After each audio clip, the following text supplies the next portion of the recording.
Europe లో భారతీయులకు free education. మరిన్ని వివరాలకు విదేశ్ కన్సల్ట్ 9676502888. నమస్తే శశికాంత్ గారు. నమస్కారం ఉషా గారు. వైజాగ్ ఇన్సిడెంట్ కలకలం రేపిందనే చెప్పుకోవచ్చు. ఒక అబ్బాయిని ప్రేమించి ఏదో జాబ్ చేసుకుందామన్న అభిప్రాయంతో వైజాగ్ రావడం నమ్మి ఆ అబ్బాయి మోసం చేసి రూమ్లో రేప్ చేసిన తర్వాత అమ్మాయి మళ్ళీ ఆ బాధను తట్టుకోలేక ఏదో బీచ్కి వెళ్ళి కూర్చుంటే అక్కడ కొంతమంది ఫోటోగ్రాఫర్స్ ఇచ్చినట్టే ఇచ్చి 11 మంది మార్చుకొని గ్యాంగ్ రేప్ చేశారని మనం వింటూ ఉన్నాం. అమ్మాయి కూడా మైనర్ బాలిక, 17 ఏళ్ళు మాత్రమే ఉన్నాయని చెప్తూ ఉన్నారు. ఈ కేసును అసలు ఏ విధంగా చూడొచ్చు అంటాం? అసలు జరిగిన వాస్తవ కోణాలు ఏంటి దీని వెనుక? ఇప్పుడు ఇందులో 11 కూడా కాదండి ఉషా, 16 మంది అంటున్నారు. Okay, people are saying 16 members. ఈ అమ్మాయి కూడా ఒడిశా నుంచి, అంటే ఒరిస్సా అంటే బేసిక్గా వైజాగ్కి పక్కనే ఉంటుంది కాబట్టి వలస కార్మికురాలుగా అమ్మాయి వాళ్ళ తండ్రి వస్తాం జరిగింది. వాళ్ళ ఫ్యామిలీ అంతా కూడా వైజాగ్లోనే ఎక్కడో కన్స్ట్రక్షన్ యాక్టివిటీ దగ్గర ఎక్కడో ఈ అమ్మాయి వలస కార్మికురాలు కాబట్టి కుక్కలకి అన్నం పెట్టే జాబ్ చేస్తుంది అని విన్నాము. ఓకే, ఆ క్రమంలోనే ఈ అమ్మాయికి ఒక అబ్బాయితోటి, ఇమ్రాన్ అనే ఒక అబ్బాయితోటి పరిచయం అయ్యి ప్రేమలోకి దిగుతూ అన్నది జరిగింది. ఓకే, అక్కడే స్టార్ట్ అయింది ప్రాబ్లం. ఈ ఇమ్రాన్ అనే అబ్బాయి ఆ అమ్మాయిని హోటల్ లాడ్జ్కి తీసుకెళ్ళి మాయమాటలు చెప్పి రేప్ చేస్తాం జరిగింది. ఫస్ట్ అక్కడ స్టార్ట్ అయింది. ఆ తర్వాత అమ్మాయి వెంటనే బీచ్కి వెళ్ళి కూర్చుంటాం జరిగింది. వైజాగ్ బీచ్ కాబట్టి బీచ్కి వెళ్ళి అలా కూర్చుంటాం జరిగింది.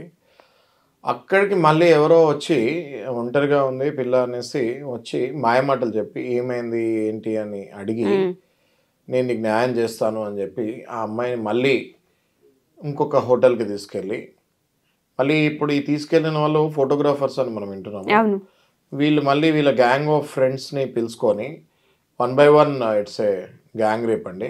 ఓకే, డిఫరెంట్ హోటల్స్కి వెళ్ళినట్టు మనకు తెలుస్తుంది, పట్టుబడకుండా ఉండటానికి డిఫరెంట్ హోటల్స్కి. ఇంకా మనకి ప్రాథమిక విచారణలో ఉంది కాబట్టి ఇంకా చాలా విషయాలు వెలుగుకి వస్తాయి, ఎగ్జాక్ట్లీ ఎట్లా చేశారు ఏంటి అన్నది. సో దగ్గర 16 మంది రేప్ చేస్తాం ఈ అమ్మాయి మీద జరిగింది. గమనించాల్సిన విషయం ఏంటంటే ఇందులో ఈ అమ్మాయి వయసు ఓన్లీ 17 ఏళ్ళు, 17 years, అంటే మైనర్. ఓకే, ఇది రేప్ కేస్ కిందకు వస్తుంది, section 376 minor rape case, 20 years or అప్పుడప్పుడు డెత్ పెనాల్టీ పడే ఛాన్సెస్ కూడా ఉంటాయి. మనం ఇంతకు ముందు కేసెస్లో కూడా చూసాం, నిర్భయ కేసులో. అందులో అదే కాకుండా ఇందులో పోక్సో కూడా అట్రాక్ట్ అవుతుంది. పోక్సో అంటే మనము తరచుగా వీడియోస్లో మనం మాట్లాడుకుంటూ ఉంటాము, protection of children from sexual offences. Okay, ఈ అమ్మాయి 17 years కాబట్టి ఈమె మీద ఈ రేప్ మీద పోక్సో కూడా యాక్ట్ అప్లై అవుతుంది జరుగుతుంది. పోక్సో యాక్ట్ ఇంకా చాలా సీరియస్ అవుతుంది, డెత్ పెనాల్టీకి వెళ్ళే ఛాన్సెస్ ఎక్కువ ఉంటాయి. Apart from imprisonment of life వరకు వెళ్తుంది, అప్పుడప్పుడు డెత్ వరకు కూడా వెళ్తుంది. ఓకే, సో ఇది చాలా అమానుషమైన విషయము. వైజాగ్లో ఐ థింక్ చరిత్రలో ఇది ఫస్ట్ టైం ఇట్లాంటిది వినడం. వైజాగ్ అనేది పీస్ఫుల్ సిటీ, మనం ఎప్పుడు వైజాగ్లో ఇట్లాంటివి ఎక్కువ వినలేదు. మన తెలుగు రాష్ట్రంలో ఇది ఘోరము. ఇమ్రాన్ అనేవాడు మెయిన్ కల్ప్రిట్, వాడి ఫ్రెండ్ ఇంకోటి షోయబ్ అని మాట కూడా వింటున్నాం మనము. వీళ్ళిద్దరిని ఇంకా పట్టుకోవాలి. ఆల్రెడీ ఒక 11 మందిని పట్టుకుంటాం జరిగిందని చూస్తున్నాం. అది కాకుండా వీళ్ళిద్దరిని కూడా ఛత్తీస్గఢ్కి పారిపోయారు, ఛత్తీస్గఢ్కు పారిపోయారు వీళ్ళు. అక్కడ కూడా మన పోలీస్ బృందాలు వెళ్ళాయని మనం వింటున్నాము. త్వరగానే వాళ్ళని కూడా పట్టుకుంటారు. పట్టుకొని 100% వీళ్ళకి చాలా కఠినమైన శిక్ష ఇస్తారని నేను భావిస్తున్నాను. ఓకే సార్, అమ్మాయి సైడ్ నుంచి మనం కనుక చూస్తే ఎంత మానసిక క్షోభ అనుభవించి అసలు కన్న తండ్రి తర్వాత ఒరిస్సాకి వెళ్ళిపోయిన తర్వాత తండ్రి అడిగితే నిజం చెప్పిందని, దాని తర్వాత కేసు పెట్టారని మనం వింటూ ఉన్నాము.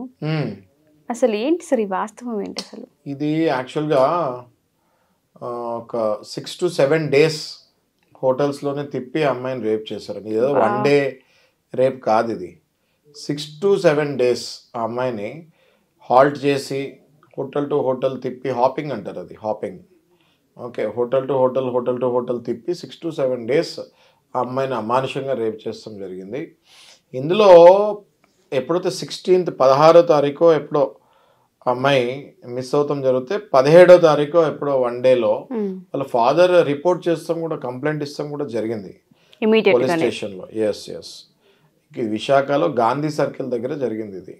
ఓకే, మెయిన్ హబ్లో హోటల్స్ తిప్పడం జరిగింది వీళ్ళు ఎవరు ఈ దుర్మార్గులు. ఓకే, 16వ తారీఖు కంప్లైంట్ చేస్తే 17వ తారీఖు 16వ తారీఖు మిస్ అవుతే 17వ తారీఖు కంప్లైంట్ చేస్తాం జరిగింది.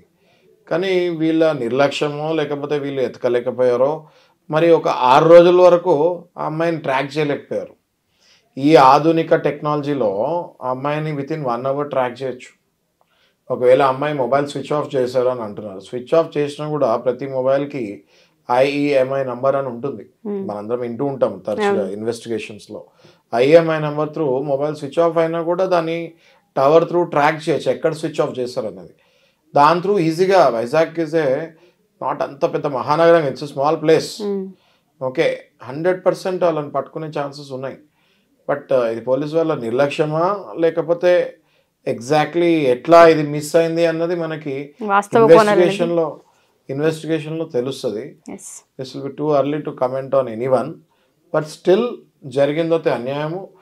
ఒకసారి కంప్లైంట్ ఇచ్చిన తర్వాత ఇన్ని రోజుల వరకు పట్టుకోలేకపోయారంటే అది మన ఫెయిలియర్ డెఫినెట్లీ.